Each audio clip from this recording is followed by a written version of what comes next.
Sabi kasi nila high school life daw ang pinakamasayang parte ng buhay natin.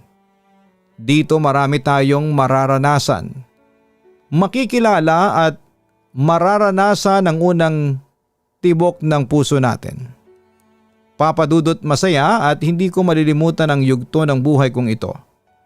Sapagkat totoo ang sinasabi ng ilan na first love never dies.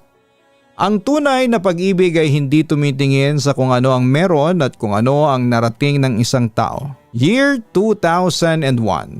Second year high school ako noon sa Quezon City Academy nang makilala ko ang lalaking unang nagpatibok ng puso ko. Mula ako sa section Habakkuk. Habang ang lalaking yun naman ay taga section Esther.